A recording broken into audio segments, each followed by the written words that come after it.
Ya, oke guys, assalamualaikum warahmatullahi wabarakatuh.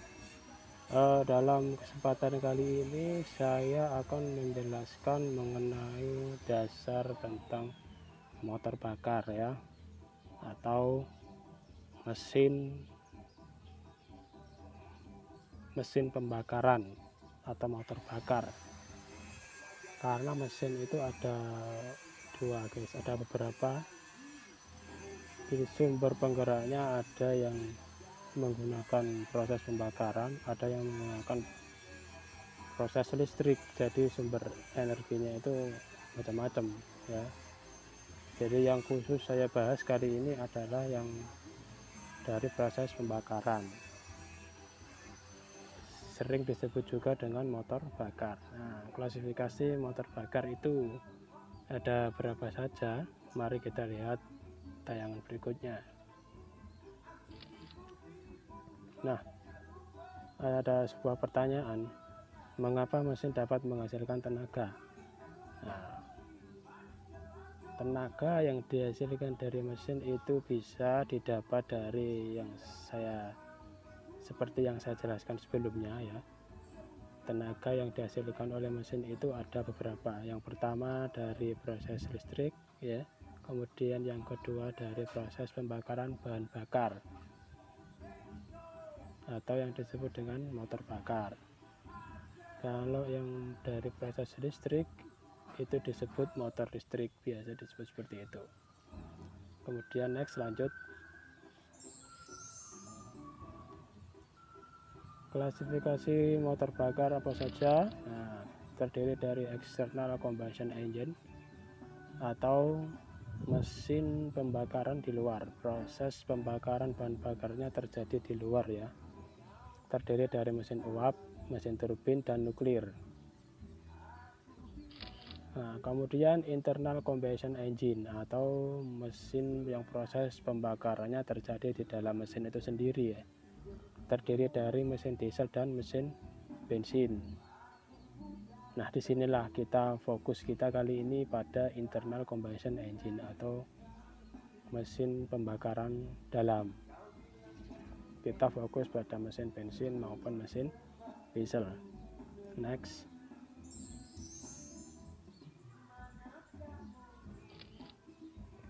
Pada mesin bensin maupun mesin diesel itu ada yang terdiri dari dua langkah atau dua stroke atau dua tak, dan yang kedua 4 langkah, 4 stroke atau 4 tak. Nah, mesin bensin. Pada mesin diesel juga sama, ada yang 2 tak, ada yang 4 tak sama. Berikutnya next. Nah, kemudian yang ketiga adalah mesin bengkel atau mesin rotari.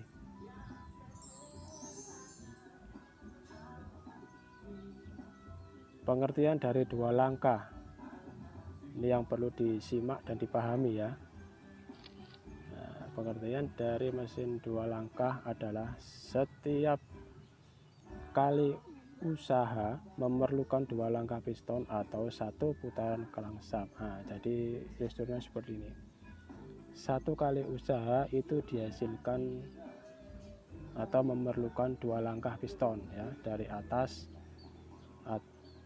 bawah ke atas, dari atas ke bawah. Jadi dua kali pergerakan piston dari bawah ke atas, kemudian ke bawah lagi ya. Dari titik mati bawah menuju titik mati atas, dari titik mati atas menuju titik mati bawah. Nah, atau dalam satu putaran poros jengkol menghasilkan satu kali tenaga atau menghasilkan satu kali usaha. Nah, inilah yang disebut dengan pengertian dari motor dua tak. Oke, saya ulangi. Pengertian dari motor dua tak adalah motor yang menghasilkan satu kali tenaga dalam satu putaran poros jengkol atau crankshaft, atau motor yang menghasilkan satu kali usaha dalam dua langkah piston ya, dua langkah piston. Itu motor dua tak.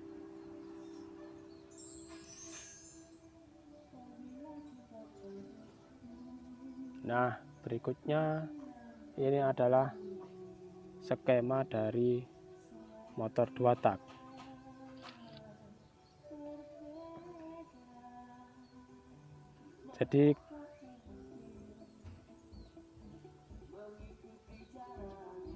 Jadi yang ini adalah busi ya. Kemudian yang ini pistonnya. Ini piston ya, ini piston. Yang ini adalah connecting rod, yang ini adalah poros engkol. Yang ini saluran masuk, sedangkan yang ini saluran yang atas ini adalah saluran buang. Yang di sini ruang bakarnya.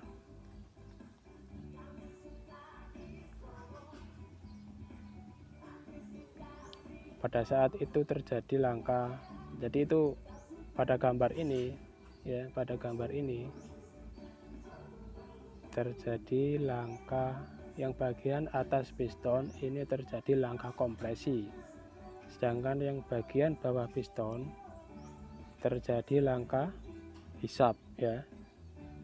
Saya ulangi, yang bagian atas ini terjadi langka kompresi, yang bagian bawah terjadi langka hisap. Pergerakan piston dari bawah menuju ke atas ya, atau dari titik mati bawah menuju titik mati atas. Di sini sudah dijelaskan piston bergerak ke titik mati atas. Jadi mulai pergerakan dari titik mati bawah menuju titik mati atas. Oke, saya ulangi. Ketika piston bergerak dari titik mati bawah menuju titik mati atas ya, yang terjadi adalah bagian bawah piston terjadi langka hisap, bagian atas piston terjadi langka kompresi. Next, lanjut.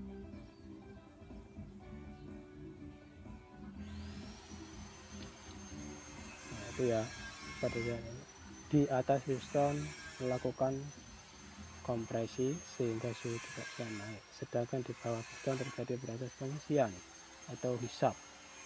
Jadi bahan campuran antara bahan bakar dengan udara akan masuk melalui saluran masuk ini ke bagian bawah piston. Next.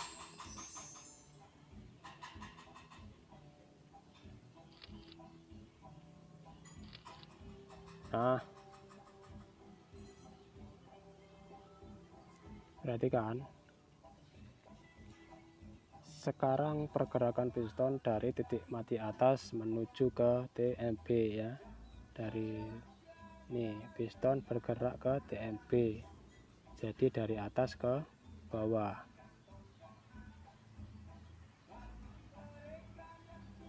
Langkah yang terjadi ya, bagian atas piston terjadi proses pembakaran atau combustion karena busi sudah menyala. Terjadi pembakaran, setelah terjadi pembakaran maka akan terjadi langkah usaha. Jadi di sini terjadi ledakan ya. Ledakan ini akan mendorong piston turun ke bawah.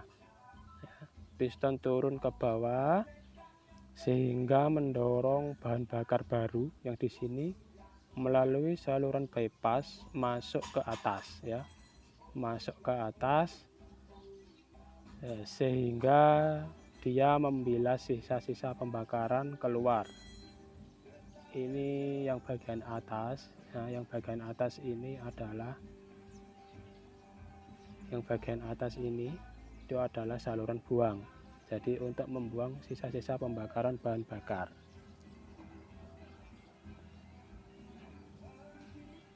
Jadi saya ulangi, bagian atas piston terjadi langkah pembakaran dan langkah usaha. Bagian bawah piston terjadi proses pembilasan ya. Ini keterangannya beberapa derajat sebelum piston mencapai TMA, busi memercikan bunga api sehingga terjadi pembakaran, menyebabkan tekanan dan temperatur naik sehingga piston terdorong ke bawah. Nah, inilah yang disebut dengan langkah usaha ya. Terjadi ledakan dan mendorong piston turun ke bawah. Sedangkan proses di bagian bawah piston gas akan tertekan ke atas melalui transfer pot atau saluran bypass ini ya. Dia akan menggantikan sisa-sisa bahan bakar yang sudah terbakar dengan bahan bakar baru. Next, berikutnya. Nah, oke. Saya rasa motor 4 langkah mungkin di video berikutnya.